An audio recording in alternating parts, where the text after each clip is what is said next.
Yeah, I mean, yeah, there's so many things. And, creating a regional brewery and then creating Rhinegeist, two different things.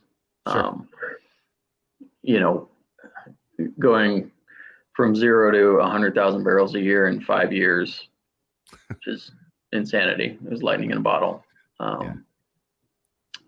Yeah. So yeah, there's building and scaling a brewery, and then there's that. Sure. um, but I think a big part of why we were successful was knowing what's coming Sure. and being prepared for the future.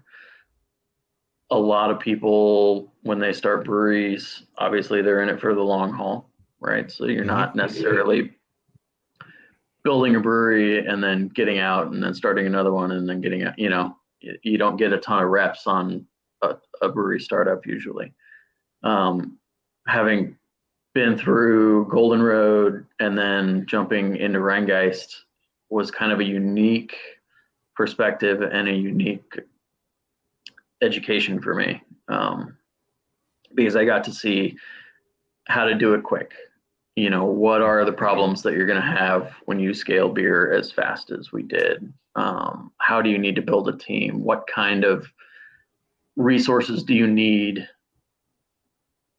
from brewing to packaging to maintenance? What kind of engineering and equipment do you need or not need? So I kind of got a dry run at that. And then getting dropped into Rhinegeist was essentially, all right, take all the stuff you learned over the last 4 years and do it again, Sure. knowing what you know now. So that was just a really great opportunity to take the reins in production and just kind of run with it.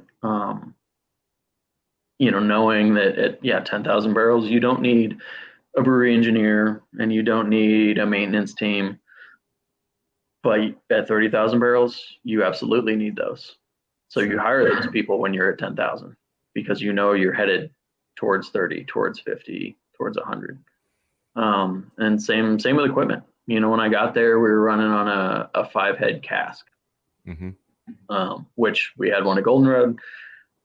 We had run it into the ground and resurrected it several times before we upgraded to a rotary machine out of Italy from CFT. So when I got to Rhinegeist and they were like, oh yeah, we did the math on this, it'll get us to 30,000 barrels and, we're good. Don't worry about packaging. I laughed and I was like, yeah, this thing's going to be dead in 6 months. We need to fast track a high speed rotary. This just isn't going to make it. And yeah, sure enough, that summer, we were running the thing around the clock and just, it was on life support the whole time. and, and I called my buddy at CFT and was like, hey man, can I jump the line? Get me whatever machine you can as fast as possible. And, let's fast track that thing out here. So, it's kind of knowing those kinds of things and being prepared for it.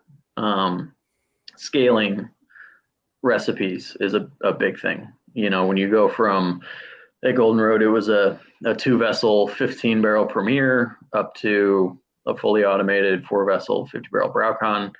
And then we jumped in at Rhinegeist.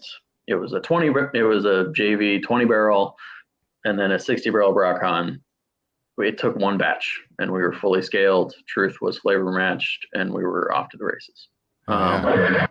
So it's just having that experience and essentially I got the cheat codes when Sure. I walked into Rhinegeist. I already had them. And then from there, it's just building teams and leading people and making sure your team feels valued. It isn't just about the growth. It isn't just about making money. It's about quality and consistency and maintaining the passion and the craft and the